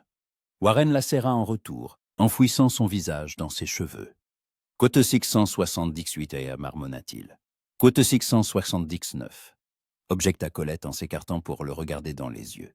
« Tu as fait la plus belle des surprises. Tu as montré que tu étais prête à sortir de ta zone de confort pour moi, que tu étais prêt à essayer, même sans être sûr de réussir. Ça vaut plus que toutes les ratatouilles du monde. » Derrière la porte, on entendit une toux discrète. Jake se tenait sur le seuil, essayant de cacher un sourire en coin. « Chef, désolé de vous interrompre, mais... » « La réunion avec le juge ?» Warren jura. « J'avais complètement oublié. Quelle heure est-il ?»« 12h moins 20. » l'informa Jake. « 2h84. » Warren se regarda. Ses vêtements couverts de farine et de taches, la cuisine dévastée. « Côté 685. »« Côté 686, » ordonna Colette. « Côté 687. »« Côté 688. »« Côté 689. » Elle le fit pivoter vers la porte et le poussa. « Côté 690. » Warren courut dans sa chambre. Colette se mit à nettoyer avec la même énergie qu'elle mettait dans sa propre cuisine. Jake l'aida, sortant en silence les casseroles calcinées dans la cour. 5 minutes plus tard, Warren revint, propre, en chemise fraîche, son étoile sur la poitrine. Il avait retrouvé son apparence habituelle de shérif austère et maître de lui. Seuls ses yeux trahissaient sa gêne. « Cotique 591, » dit-il à Colette. « Cotique 592. »« Cotique 593, » répondit-elle. « Cotique 594, » Warren sourit de son sourire rare et chaleureux. « Cotique 595. » Il l'embrassa rapidement et sortit en courant à la suite de Jake. Colette resta seule dans la cuisine, finissant de ranger et souriant pour elle-même. Son shérif maladroit et merveilleux avait essayé de cuisiner pour elle. C'était horrible, catastrophique et absolument charmant. Le soir, Warren se présenta au restaurant après la fermeture. Quand le dernier client fut parti et que Molly fut rentrée chez elle, il avait apporté une bouteille de vin, un vrai vin français, qu'il avait, expliqua-t-il, commandé spécialement de San Francisco. « Pour la cuisine, dit-il, puisque nous faisons les choses correctement. » Colette prit la bouteille, examina l'étiquette et eut un hoquet de surprise. « Que te 128, que te 69, répondit-il simplement. « Que te 70. » Ils allèrent en cuisine. Colette sortit tous les ingrédients nécessaires et commença à expliquer, lentement, patiemment, montrant chaque étape.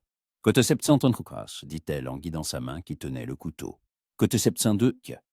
Warren coupait avec application, le bout de la langue sorti par l'effort. Colette se tenait à côté de lui, sa main sur la sienne pour guider ses mouvements.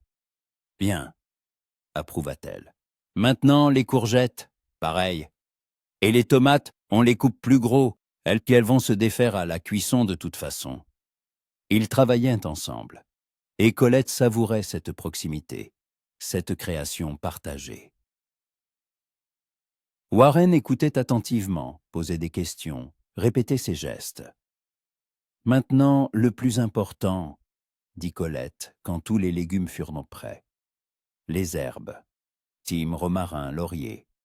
C'est l'âme de la ratatouille. Sans elle, ce ne sont que des légumes mijotés.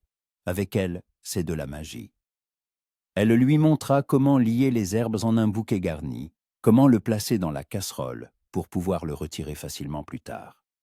« Et le feu, » insista-t-elle. « Toujours un feu doux.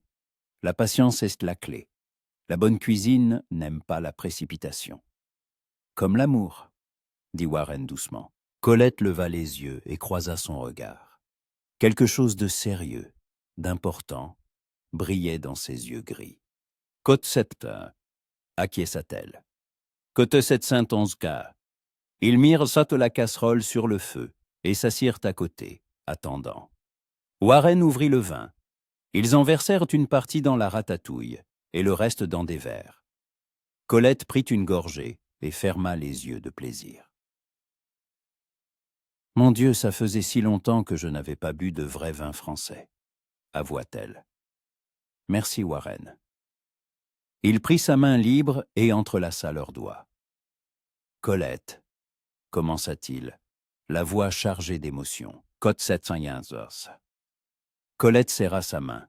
« Côte 716. » murmura-t-elle. « Côte 717. » Warren se leva et Colette vit ses mains trembler alors qu'il posait un genou à terre. Son cœur manqua un battement. « Warren, laisse-moi parler, » demanda-t-il, avant de perdre mon courage. « Colette Dubois, tu es la femme la plus extraordinaire que j'aie jamais rencontrée. Tu es forte, talentueuse, passionnée, têtue. » Il eut un petit rire malgré son émotion. « Tu m'as appris à apprécier la beauté des choses simples, le goût d'un bon repas, le son d'un rire, la joie de chaque nouveau jour. Je t'aime plus que les mots ne peuvent t'y le dire, et je veux passer le reste de ma vie à te le prouver. Veux-tu m'épouser ?» Il sortit une petite boîte de sa poche et l'ouvrit.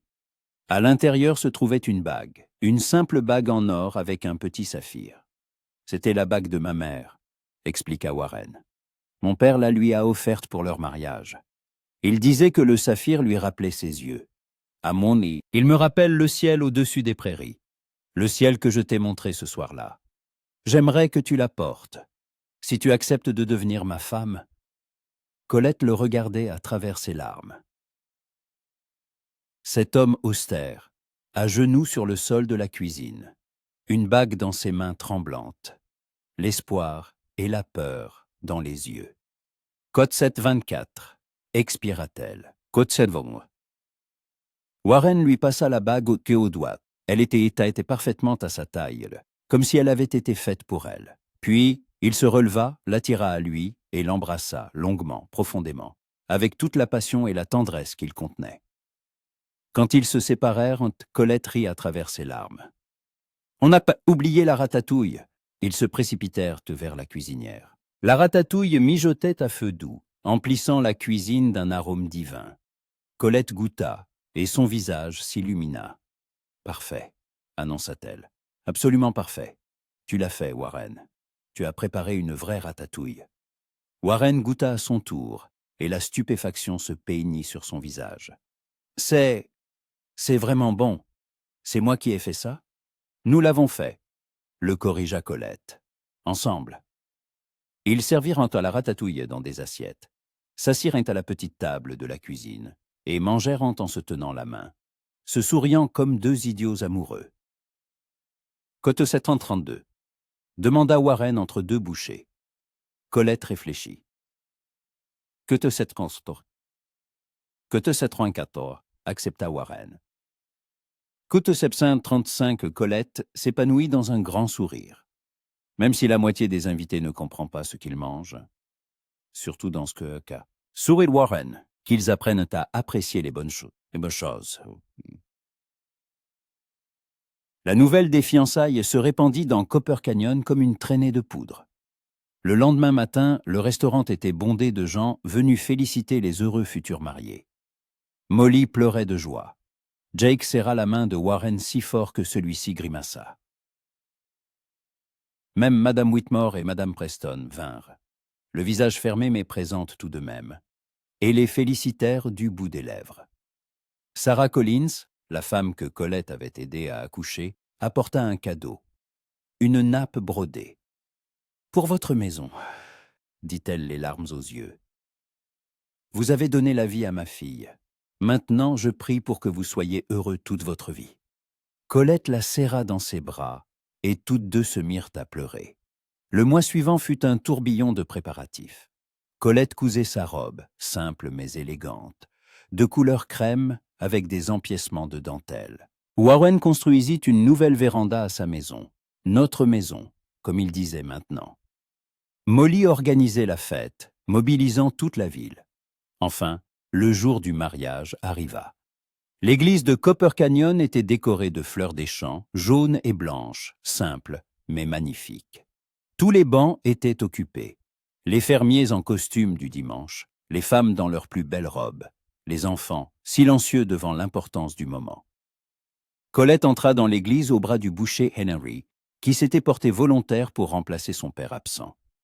Sa robe flottait derrière elle, ses cheveux étaient coiffés en douces ondulations, et elle tenait un bouquet de fleurs des champs.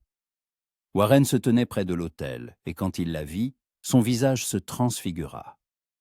Le shérif austère avait disparu, ne laissant place qu'à un homme regardant sa fiancée avec une telle adoration que Colette retint ses larmes à grand-peine. La cérémonie fut simple. Le révérend Wilson parla d'amour, de fidélité, de partenariat. Warren et Colette échangèrent leurs vœux, lui en bégayant, elle avec son accent, mais tous deux avec une sincérité venue du cœur. Code 742, ça proclama le révérend. Code 743. Warren attira Colette à lui et l'embrassa sous les applaudissements et les acclamations des invités. Quand ils se séparèrent, ils souriaient tous les deux. « Madame Stone, » murmura Warren. « Comment ça sonne ?»« Étrange, » avoua Colette, « mais merveilleux. » La fête eut lieu au restaurant et dans la rue devant, où des tables avaient été installées. Colette avait cuisiné pendant 3 jours pour créer un véritable festin français. Il y avait des terrines et des pâtés, de la ratatouille et du coq au vin, des salades et des fromages, des tartes et des gâteaux. Warren l'avait aidé, et bien que ses talents culinaires laissent encore à désirer, il avait fait de son mieux. Les gens mangèrent, burent, dansèrent jusqu'à tard dans la nuit. Le violoniste jouait des airs joyeux. Les couples tourbillonnaient. Warren et Colette dansèrent aussi. Il lui marchait toujours sur les pieds, elle riait toujours autant. Mais maintenant, ils étaient un mari et femme. Alors que la fête commençait à se calmer, ils s'éclipsèrent discrètement. Warren emmena Colette vers leur maison, désormais la sienne aussi. Il la prit dans ses bras pour lui faire franchir le seuil. Et Colette éclata de rire. « Côte 7 Côte 7 confirma Warren. « Côte 750. Côte 7 ancien. » Il la fit entrer dans la maison et la déposa délicatement sur le sol. Des bougies étaient allumées, un vase de fleurs était posé sur la table. Warren s'était manifestement préparé. « Bienvenue chez toi, Madame Stone », dit-il doucement. Colette passa ses bras autour de son cou et se hissa sur la pointe des pieds. « Un foyer ? Ce n'est pas un lieu, » murmura-t-elle. « Un foyer, c'est toi. Où que tu sois, là était mon foyer. » Ils s'embrassèrent, et dans ce baiser se trouvait la promesse de tous les jours à venir. Les joies et les épreuves, les rires et les larmes, les jours ordinaires et les moments spéciaux. la cuisinière française et le shérif taciturne, le feu et l'acier, les épices et la simplicité. Ensemble, ils avaient créé quelque chose de nouveau, de magnifique. Un amour qui avait surmonté les différences de culture, de langue, d'habitude. Un amour né d'une dispute sur la nourriture et qui avait grandi pour devenir quelque chose de profond, de vrai, d'éternel. Et dans la petite ville de Copper Canyon, au bout du monde, une nouvelle histoire commençait. L'histoire de la famille Stone, où l'on parlait deux langues, où l'on cuisinait des plats français et des steaks américains, où l'on riait des erreurs de prononciation et où l'on célébrait les petites victoires. Une histoire d'amour qui prouvait que les meilleurs plats naissent des associations les plus inattendues et que parfois, ce qui semble être une erreur se révèle être la meilleure chose qui pouvait arriver. Colette avait trouvé non seulement un lieu pour son restaurant, mais aussi un lieu pour son cœur. Et Warren avait appris que la vie pouvait être non seulement un devoir méfié et une routine, mais aussi de la joie, de la passion, du goût. Et ils vécurent heureux, cuisinant ensemble, se disputant sur des recettes, s'embrassant au milieu de la farine et des épices. Car l'amour, comme la bonne cuisine, exige les bons ingrédients, de la patience et du soin. Et quand tout cela était réuni, on obtient un chef-d'œuvre. Un chef-d'œuvre nommé bonheur,